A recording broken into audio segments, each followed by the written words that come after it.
Welcome to the Nonprofit Voice, a podcast series brought to you by NonProfit Pro, the go-to resource for nonprofit management and strategy. I'm your host, Nhu Te, Editor-in-Chief of NonProfit Pro. In each episode, I'll be sitting down with the leaders of nonprofit organizations, the people responsible for paving the way for our sector, along with key technology strategy partners, the marketing, technology, and data providers who are transforming our industry. Here at the Nonprofit Voice, we'll have refreshing conversations in which we will all learn more about the convergence of nonprofit and technology. Be sure to follow us on social media and visit our website to find more episodes of the Nonprofit Voice. You can also download all of the Nonprofit Voice episodes on iTunes or Google Play. We'll have all the links down below. And welcome back to the Nonprofit Voice. Thanks for tuning in. In episode number 4, we're going to talk about the struggles nonprofits face in managing their grants and the solutions that can help them in this area. But first order of business, I want to introduce my esteemed guest for today's episode. Joining us today on the Nonprofit Voice is David Orrick, founder and executive director for DIBS for Kids, and Madeline Duva, CEO of Fluxx. Guys, thanks so much for taking the time to join me on today's podcast. How are you both doing? Doing great. Doing great today. So I'm really looking forward to talking to you both about grants management. But before we get into the topic of conversation, let's get to know you guys a little bit more. David, can you tell our audience more about DIBS for Kids and your role there? Yeah, absolutely. So my name is David Orrick. We are headquartered in Omaha, Nebraska. DIBS for Kids is a literacy nonprofit that I started based on my experience as a former teacher.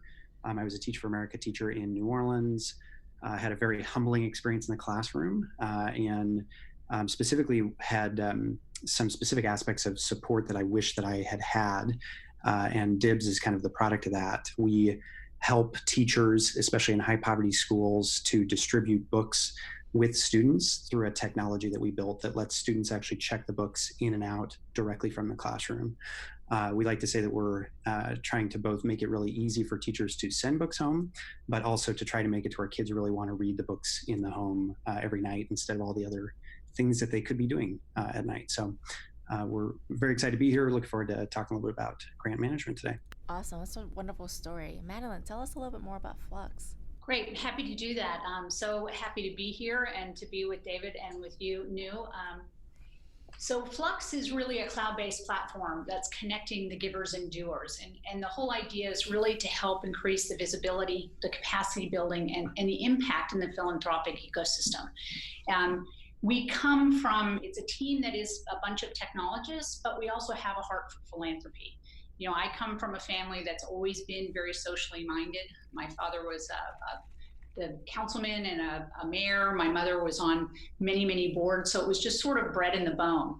And Fluxx is really, started on the foundation side because the folks, several of the folks that were in a foundation, and then also bringing on nonprofit folks. But we now have hundreds of foundations using the system to manage grants, including 10 of the top 20 by asset size. And last year alone, over $7.2 billion flowed through the system. But where is that money going? It's going to those tens of thousands of nonprofits that are the recipients of that money. But what we noticed here at Fluxx is the grant seekers had additional needs beyond the application back and forth with the foundation. It's giving money away is not that easy, but getting it is also comes with obligation. And so what we realized is as we were building capacity in the foundations, more and more requirements are coming down on the nonprofits. So we created Grant Seeker for a single sign-on system where nonprofits can manage all their grants, tasks, reporting, and even social if they want. So the idea is really to automate those daily tasks so nonprofits like David and DIBS can really focus on their mission. So as CEO of Fluxx, I guide the strategic vision, and I'm really focused on keeping us mission focused to innovate and meet the needs not only of our clients but our employees, because our employees really are the touchstone with these companies. And if we have people that are happy here, we can better serve the customer who's really at the locus of what we try and do. Very cool. Thank you for sharing. It sounds like you guys are doing a lot there, and it sounds we have some experts on today's talk, which is really cool. I'm really excited, so let's just jump into it. David, I'm going to ask you to lead this question, the first question of today. So, getting grants from foundations is really great. However, there are obligations that go with that. What are some of the challenges that nonprofits face in managing the grants they receive? Yeah, so just to add a little context to DIBS specifically, I wouldn't say we're still a startup necessarily. We've been around for 8 school years now. So we've kind of persisted past that initial stage, but we're still definitely a small organization. So we have about a $350,000 annual budget. And we keep a very lean staffing model. Specifically, we've leaned heavily on an AmeriCorps program called VISTA, which stands for Volunteers in Service to America. And so basically, all that to say that year after year, we are currently turning over our staff every year, which I know a lot of other nonprofits leverage VISTA, and or just it's kind of the nature of nonprofits that because you're trying to do so much with so little resources often, you just have to really prioritize where you do invest. And so when we were looking at grant management systems, we specifically were trying to find something that was very low cost, if not free. And we ended up landing on Fluxx, which we'll talk more about, but it was free for us, which was very powerful.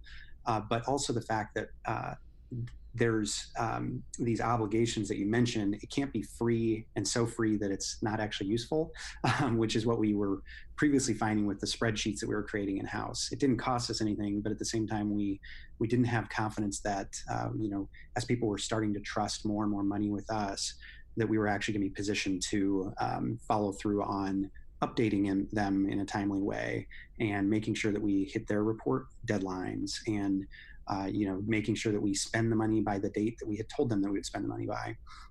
It's easy to do that when you have 3 or 4 grants. It becomes much harder as you start to get into a $300,000 plus budget and you have dozens of grants that you're trying to maintain your commitments to. So that challenge definitely exists for us. I imagine even with larger organizations that I imagine continues to be a challenge that we'll continue to be up against as we grow as well. Awesome. Yeah, I can imagine. I mean, I've talked to a lot of nonprofits, and this seems to be a burden because there's not enough manpower to keep up with all of the grants that they are receiving.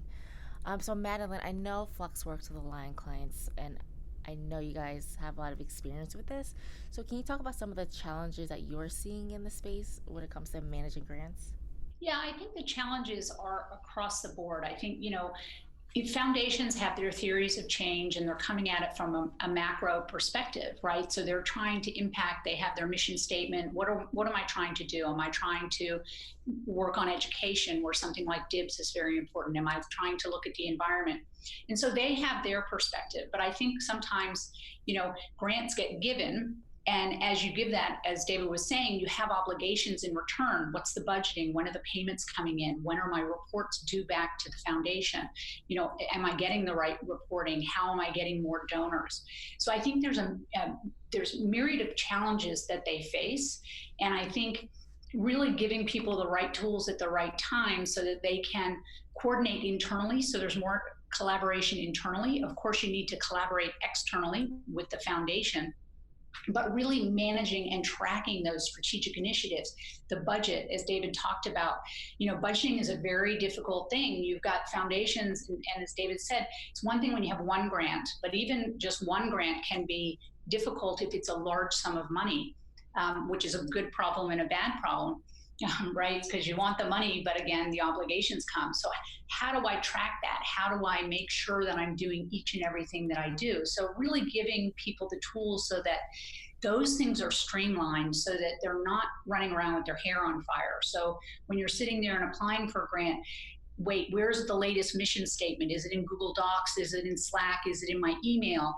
Is it in a text message? So I think those struggles are real.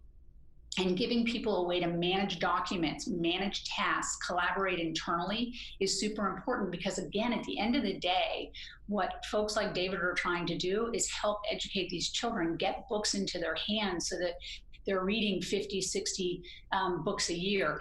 That's really what we want to try and empower. You mentioned grant tools, and I'm curious if you can give us a little bit more of an overview on what that looks like.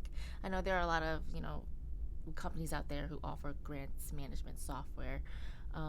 So could you give us a little brief overview of what grants management software can do? Sure, absolutely. So, again, on the foundation side, that's a more established area where people have been managing grants. They've built bespoke systems. They're using all sorts of, oftentimes, spreadsheets that we come up against.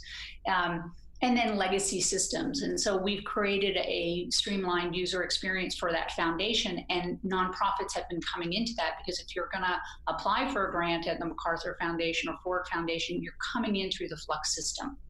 But I think, again, people have forgotten about the fact that, yes, prospecting is really important, and those are things that we're looking at as well. But once you get that grant, you have a lot to do. So really giving them the ability to put all their grants in one spot. So now I can, if you have a Fluxx funder, and you log in with those credentials as well, now we can pull in that payment data, pull in that other information, when your payments are coming in, when your reports are due, and then you can set up tasks and reminders internally. David could tell me, hey, Madeline, I need this by next Tuesday, and then I'm going to get an alert to actually tell me that I need to get that done. So again, helping people be able to do something and then not have to go, oh my God, what have I done? Where is it? How do I do it? So really, and again, enabling, technology is a tool. It's not the answer. It's how do you use that tool and how do you make it super simple for people? So really simplifying that. So task management, really looking at ways for teams to centralize their work and increase impact in the cloud and in the world. And I think those things are really what we're trying to do. And as well, they can actually, go to social media on that. So they can create their strategic initiatives, and they can send that out to a non-Fluxx funder, or it can pop in and they can say, update them, and it'll go right into the Fluxx system for the funders. Likewise, if you need to go to Facebook or Twitter or LinkedIn, to go out and reach out to your donors and other people that are interested in your system. So we're really trying to give you an all-in-one area for people to do that work, and to, again, allow you to better free up those resources, build that capacity, give you more visibility, and so that you can focus on your mission. That's great. I'm curious to hear more about how these tools can simplify the process for nonprofits. So David, I want to ask you, in your experience with, grants management software and at DIBS, how has it simplified it for you guys? Yeah, so we, in the past, prior to moving over to Fluxx, had tried to kind of develop an in-house system, which I think is probably quite common in the space, especially for, again, kind of startup and bootstrap type nonprofits. The upside of that was that we could, generate the fields, we could kind of make it custom to what we thought we needed. The downside is, a spreadsheet is just that. It doesn't provide the types of things that Madeline was mentioning that will actually be updating you and summarizing what you actually need to get done. So this in-house solution had kind of run up against a limit about 9 months ago, and we had one of our team members start to research other options, and we even started to try to input some data into a couple other options and just kind of test out possible solutions. And Fluxx ultimately was what we landed on, really based on a couple things. One of them was the ease of use behind it. So the fact that, again, turning over staff year after year, we are able to get someone into that system the way they've designed it very quickly because of the user interface, in a way that, it doesn't take them a month to figure out how to use it, and it doesn't take multiple meetings. It takes them literally sitting in front of it, clicking around a little bit, and maybe asking a couple questions. So the ease of use was big. The other big piece that has just recently come about, I think this has been impressive for us because, Fluxx has a lot of customers and they could listen to, all of them and try to kind of come up with a solution. But I know that's tough work to do, but they've been great, in our opinion, at really prioritizing the features that nonprofits could most benefit from. We're a software company as well, and we know how difficult it is to actually prioritize the features that are most impactful. And so it's been fun to watch Fluxx. Specifically, we just recently are now getting email notifications that are helping us stay on track for grants and whatnot. So those are a couple of the biggest things. I think just to emphasize this point, one of the things I heard early on as a startup was that, the day you get your first round of funding is actually the day the work begins. I think we like to celebrate getting funding, but the reality is that if we aren't actually really holding our commitments with each of our individual funders, there's no guarantee that they'll continue to fund us. And so this is really high stakes work. And so having a partner you trust is essential. So Fluxx ultimately was the right fit for us.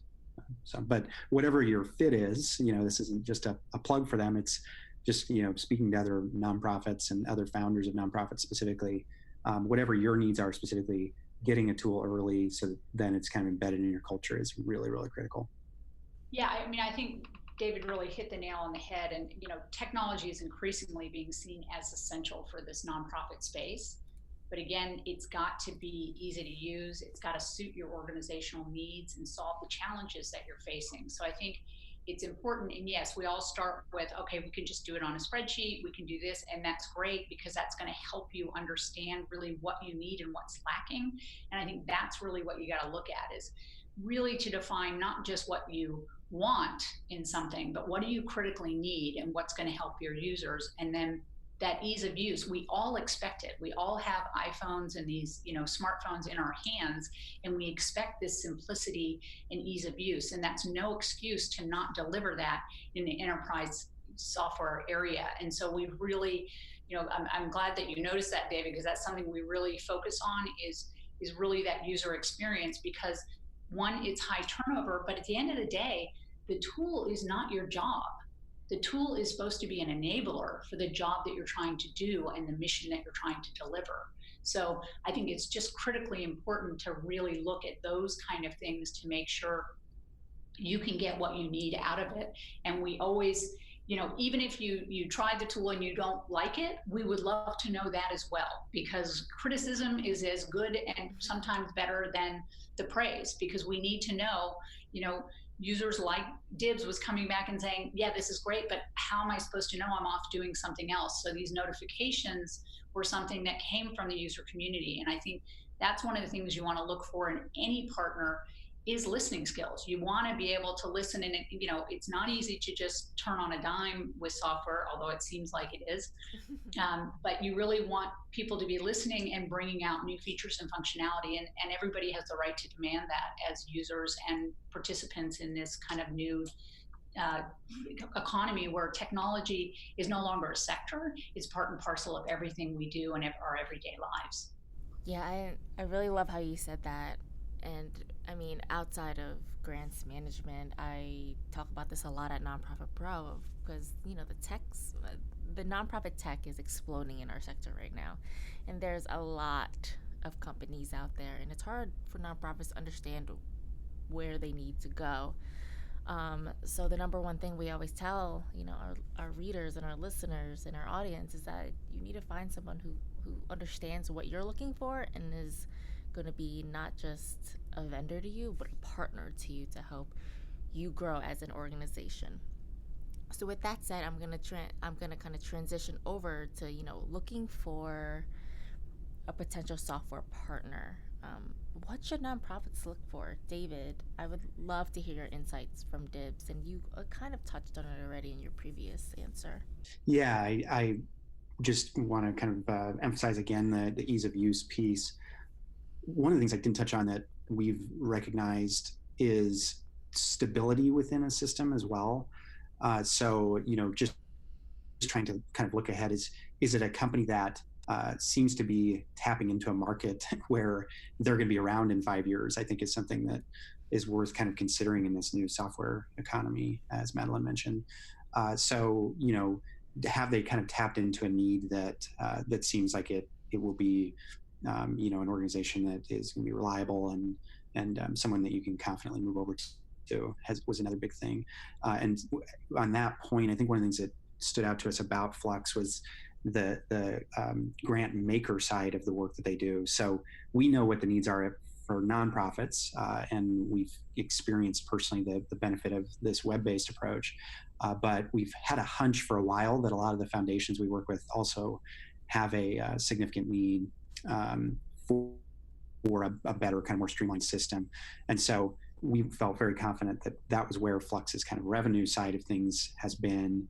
And we feel like that's a pretty viable business because of kind of what we've seen in the industry. So I guess just those couple things really jump out to me. You know, is it something that's easy for you to train someone on and anyone in the organization can get in and get a snapshot is probably the number one thing. And then the second piece is just, you know, is it someone you feel you can trust that's going to be around and stable and offering a consistent product. Great.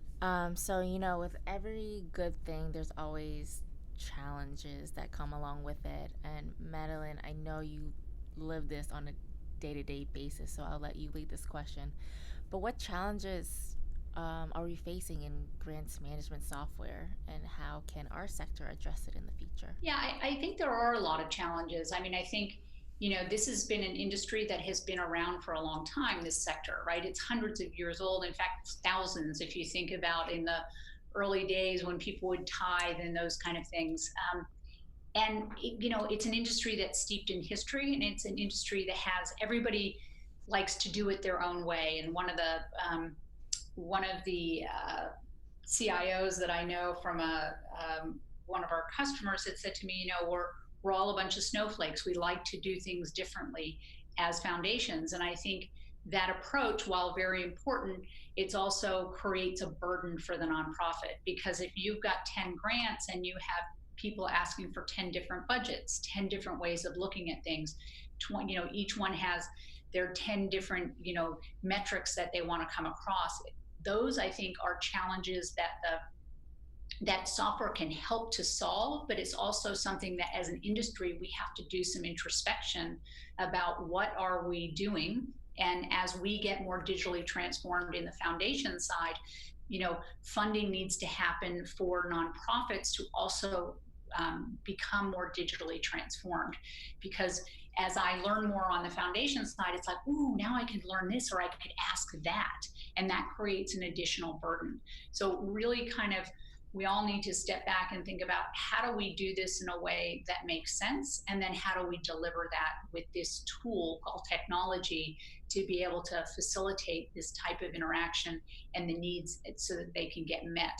So yes, it is a constant challenge. I mean, I talk to a lot of, I mean, I've been volunteering at the same place for over 8 years in San Francisco. It's Project Open Hand. I'll give them a little plug. I love them. And, you know, I've seen them reduce the size of folks because of the cost and the fact that they don't pay people enough. And then I think also, you know, a lot of times foundations want to fund the program and not fund the overhead. And I think we did too good a job in the 1980s saying, hey, overhead should be 10%. But really, why is that? I mean, at the end of the day, you need good computers in your hands. You need good software in your hands. You need all of these tools to be able to make these smart and, you know, dedicated people as productive as possible. And I think we do a disservice in this industry when we really don't think about the fact that it's not just about the program. It's not just about getting the books in the hands of the children, but it's all of the other things around that. And I also like to remind foundations and folks that nonprofits are an engine of growth for the US economy. It's been growing faster than the private sector. And these folks that work in nonprofits, you guys are part and parcel of the community. You're buying things at your local shop. You're helping to build that. So when money goes in and somebody's getting paid to do that, that is not a negative. That's actually lifting up your entire community. And not only are you lifting up those individuals that work there, they are more empowered to help and deliver on their mission. So I think some of our challenges are not necessarily just from a technology point of view, but it's an approach and a perspective point of view. And I think we need to talk more about that. Yeah, it's interesting. I'll definitely defer to Madeline on the kind of the industry side of things. It's really interesting to hear her perspective.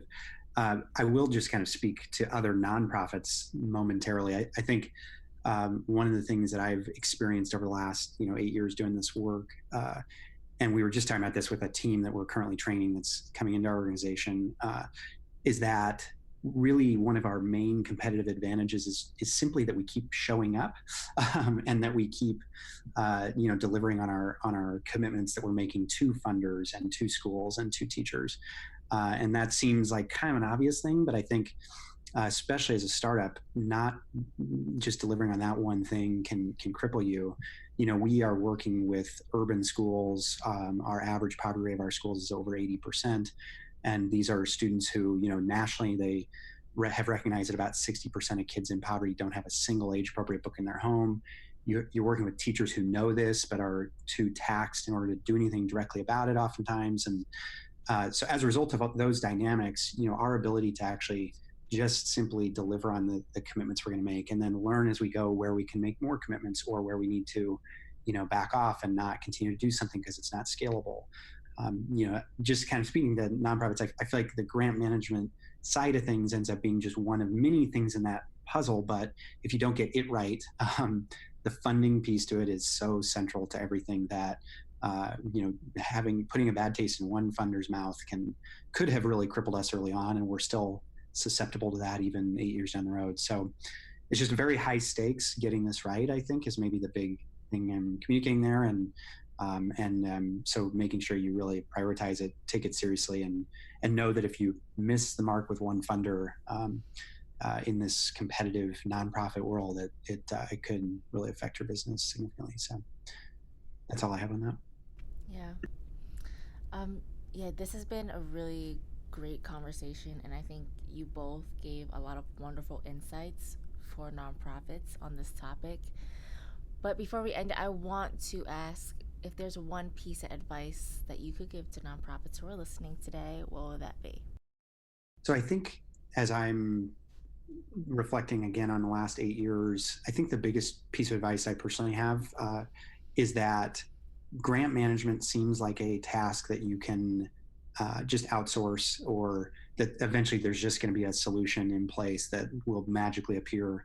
I think the reality of it is, even when you're at that small scale, and even when you're only working with a couple funders, and even when one of them is a relative of yours or whatever your circumstance might be, really trying to understand how you could internally upkeep this is, in my opinion, really critical.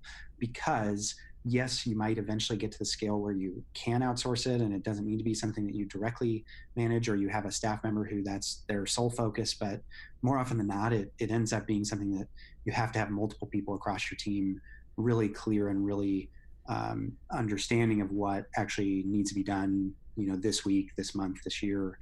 And so I would just maybe recommend that you look at an in-house option, or at least early on. With time, maybe you can outsource it in some way, but kind of preparing for the long haul. We think that we're going to continue to manage grants internally for the continued history of our organization. So that would maybe be my piece of advice. Well, I might cheat and give you a couple things. It's okay. The more the merrier. I think one of the things David was talking about is really, talking about impact. I mean, at the end of the day, and, being able to track your strategic initiatives and then be able to show and showcase that impact and be able to tell things from your point of view. And that's some of the things that we're trying to do in Grant Seeker, is to give you a voice back into the funder. So yes, they have requirements, but we also give you the ability to speak back, and it comes back to them. So I think really thinking about, and that leads me to really what the fundamental point of this is that, as nonprofits, you have power. And I think sometimes you forget that. At the end of the day, foundations have been created to deliver money into the nonprofit sector to you. And so you have that power, and you need to use that power. And what I mean by that, and how you can think about that, is that really thinking about, sometimes you feel competitive with other folks because you're afraid they're going to get the grant and you're not. But thinking about how can you work together if you're doing something, if you're doing reading and someone else is doing after school programs, are there things that you can go in together as two people or two organizations and apply for the grant? And also feeding that information back as a group. If you're off by yourself, it's like a zebra away from the pack, and you're afraid you're going to get taken down. If you speak up and squawk and say, hey, foundations, I need this, or it would be better if you did that. But if you come together collectively and have that collective voice, it's so important. And I think that's what's critical, is if you can kind of bring that together and then be able to impact them as well in terms of what you need. And hey, we're all arts folks. Why don't you ask these questions? So really that communication and using that power of your peers and working together and collaborating, it's the only way we're really going to solve these, somewhat intractable problems that we're facing. It's not about point solutions. It's about how do we work together as a collaborative and co-joined sector to actually really eliminate poverty, eliminate illiteracy, all of those kind of things. So that would be my my advice to you, is to use your voice and to seize that power and to use that power. I love that. Thank you so much. So Madeline and David, again, it's been really fun and an absolute pleasure to have you guys on the Nonprofit Voice. So thank you so much for sharing your insights and expertise on grants management. Thank you so much for the opportunity. It's been super fun, and I love the stuff that you do, Nhu. It's so important to get this information out to folks because there's a plethora of information, and how do you sift through all the madness? Oh, thank you. We appreciate that. I'm having a lot of fun. Thanks for having us, Nhu. It's fun to kind of share this story. I feel like it's often overlooked, so we appreciate you getting it out there. Yeah, I think there are a lot of things that get overlooked in our sector because, our sector is one that is very robust and there's so many different moving parts to it. So, what we do at Nonprofit Pro is we're trying to shine a light on as many things as possible, but it's wonderful to have partners like you guys to, join us on the conversation and share your insights. So that about wraps it up for today's episode. I want to thank our listeners for listening on today's podcast. So on behalf of Nonprofit Pro, we'll see you on the next episode of the Nonprofit Voice. Have a great day.